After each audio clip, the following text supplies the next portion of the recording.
In 2024, a liter of milk from this specific animal sold for up to $8 at farmers markets across the West.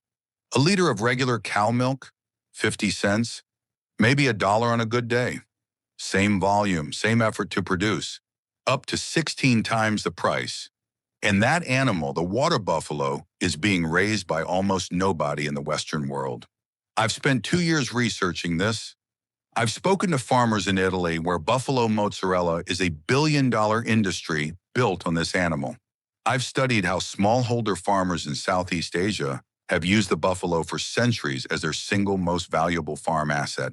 What I've found is one of the most compelling stories in small-scale farming today. This is not a trend or a novelty.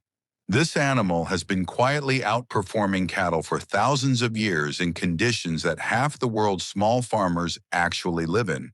The Western farming world is only now beginning to wake up to it. Stay with me, because this animal changes everything. By the end of this video, you'll understand why this might be the single most important livestock decision you ever make. I'm going to start with a farmer in southern Italy whose story genuinely shocked me when I first heard it. His name is Giorgio. He runs a small farm in Campania, southern Italy. 90 buffalo, no air conditioning in the barns. Summer temperatures regularly hit 38-40 degrees Celsius. The land around him is rough and challenging. It is the kind of terrain that dairy consultants in Northern Europe would look at and immediately write off. But here's the critical detail about Giorgio's farm that most people miss. He has a river running along the eastern edge of his property. And that river, that reliable year-round water source, is not incidental to his operation. It is the foundation of it. Because the water buffalo, for all its extraordinary hardiness in heat and rough terrain, has one absolute non-negotiable requirement: abundant water. They need it not just for drinking, though buffalo drink roughly 30 to 50 liters per day compared to a cow's 20 to 30. They need it for the wallowing that is their primary cooling mechanism. Remove the water source, and Giorgio's operation collapses. The buffalo cannot survive heat without the ability to wallow. This is the first thing to understand about this animal. And it's the thing most articles about buffalo completely skip over. Giorgio produces mozzarella di bufala. His waiting list for product is 8 months long. His milk price is 4 times what neighboring dairy farmers receive for cow milk. His veterinary bills are almost nothing. He sees a vet twice a year for routine checks. This is not exceptional. This is what happens when you match the right animal to the right environment, with sufficient water. Now let's understand why. Here's what makes the water buffalo genuinely different. And I want to go deeper than the surface level, their hardy explanation you'll find everywhere else. Skin and heat regulation. A water buffalo has significantly fewer functional sweat glands than cattle. On paper, that sounds like a disadvantage in heat. In practice, it means the buffalo has evolved a completely different cooling strategy. Wallowing. The evaporative cooling from wet mud is extraordinarily efficient. A buffalo that wallows for 30 minutes in the morning can maintain a comfortable body temperature through a scorching 40-degree afternoon. That same heat would push a Holstein into severe heat stress and complete production shutdown. The practical implication here is massive. In hot climates, a buffalo with access to a wallow requires no cooling infrastructure whatsoever. No fans, no expensive climate-controlled barns, a simple mud hole and a reliable water supply. That is the entire cooling system. Now let's look at the digestive system. A water buffalo's rumen is significantly larger relative to body size than a cow's and contains a higher concentration of cellulose-producing bacteria. In plain language, a buffalo can extract more nutrition from the same low-quality, high-fiber vegetation than a cow can. This is a game changer. On rough pasture or vegetation that a cow would need heavy supplementation to survive on, a buffalo easily maintains milk production. This has been measured repeatedly in comparative research. Buffalo consistently demonstrate superior feed conversion on low-quality roughage. Next is the milk composition. Buffalo milk contains roughly double the fat of cow milk, typically 8 to 10% versus 3 to 4% for standard dairy cattle. It contains more protein, more calcium, and more phosphorus per liter. This is exactly why buffalo milk produces the finest mozzarella. The fat content and protein structure create a texture that cow milk simply cannot replicate. But fat content means something else too. Per liter, a buffalo delivers more actual nutrition. You get more calories, more protein, and more minerals than a cow producing the same volume. For a family farming for self-sufficiency, that means more butter, more cheese, and more overall food value per animal per day. Biology is fascinating, but it doesn't pay the bills. Let's look at the actual math, because here the cow gets completely left behind. A productive dairy cow in a well-managed system produces 20 to 30 liters of milk per day for approximately 300 days of lactation, 6,000 to 9,000 liters per lactation. A productive water buffalo produces 8 to 12 liters per day for approximately 270 to 300 days, roughly 2,400 to 3,600 liters per lactation. On raw volume, the cow wins significantly. But here's where the calculation changes completely. Buffalo milk at wholesale in Italy trades at double the price of cow milk. At the farm gate for artisan mozzarella, the premium makes the numbers genuinely startling. Lower volume, far higher value per liter. Now add feed cost, the single largest operating expense in any dairy operation. Studies from research institutions in India and Pakistan have consistently shown that water buffalo maintain milk production on 20 to 30% less feed than dairy cattle producing equivalent milk solids. When you account for what you actually spend to get each liter of milk solids, the buffalo's economics look very different.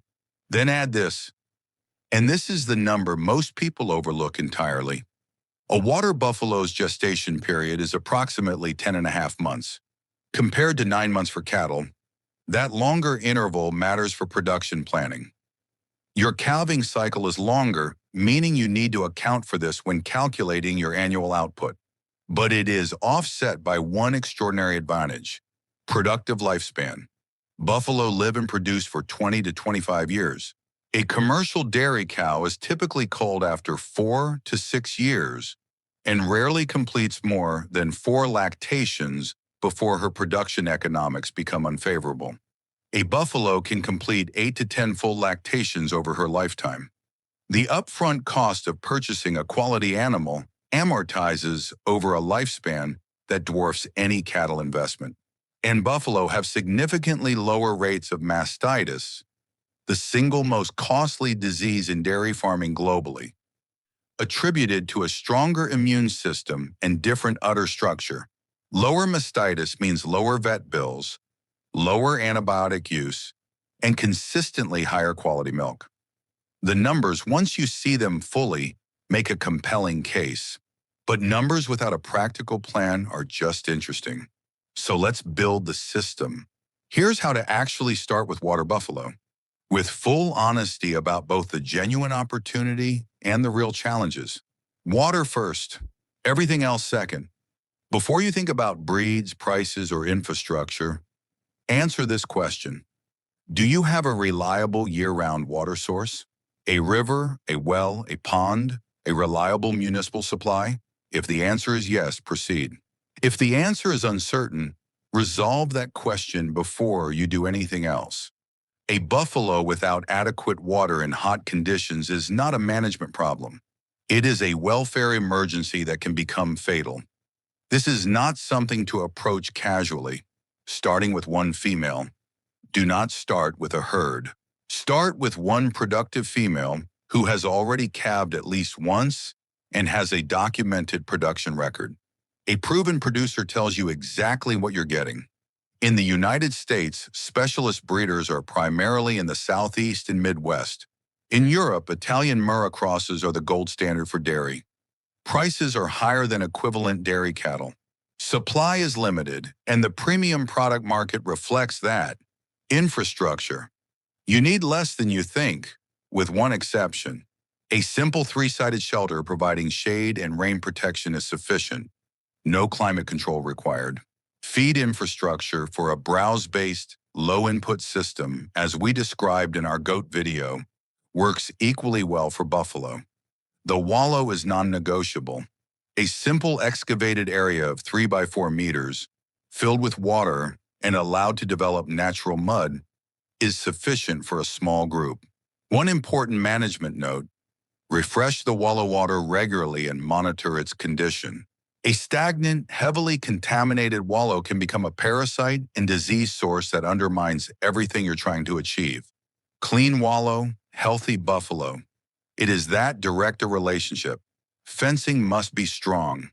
Buffalo are significantly more powerful than cattle and considerably more intelligent. They test fencing methodically and remember weak points. High tensile wire, properly strained, or reliable electric fencing is essential. Handling. Buffalo are not cattle. They are more intelligent, more sensitive, and they form strong individual bonds with people they trust, and strong aversions to people they don't. Handle calmly, consistently, and patiently from day one. Farmers who struggle with buffalo almost always approach them with cattle energy. Farmers who succeed treat them with patience and respect. This is not sentiment. It directly affects milk letdown, handling safety, and long-term productivity. The water buffalo is not the right choice for everyone. It makes the most sense if you are in a consistently warm to hot climate with reliable water access. If you are in Northern Europe or Canada without significant water infrastructure, the core advantages largely disappear, and cold weather management costs change the economics significantly.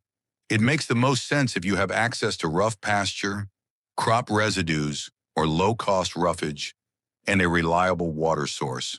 It makes the most sense if you have access to a premium dairy market, farmers markets, specialty stores, restaurant supply, or are producing for family consumption and want maximum nutrition per animal. Hot climate, reliable water, rough land, premium market access. If you have 3 of those 4, the water buffalo deserves serious consideration as your primary dairy animal. The water buffalo is not an exotic novelty. It is a working farm animal with a 5,000-year track record of feeding families and building farm economies in hot, rough, low-input conditions. The Western farming world has spent a century overlooking this animal. That is changing. Feed costs are rising. Consumers are paying premium prices for authentic dairy products. If this video made you think differently about what's possible on your farm, hit the like button. Drop a comment below. Do you have the climate, the land, and the water access where a buffalo would work? Tell me your situation and I will answer you directly. The market for buffalo dairy in North America and Europe is growing fast, and the supply side is still thin. That gap will not stay open forever. Subscribe to Livestock Mastery for next video, where I reveal the fastest return on investment animal in small farming today. It's not the chicken, it's not the rabbit. And when I show you the numbers, you're going to wonder why nobody talks about it.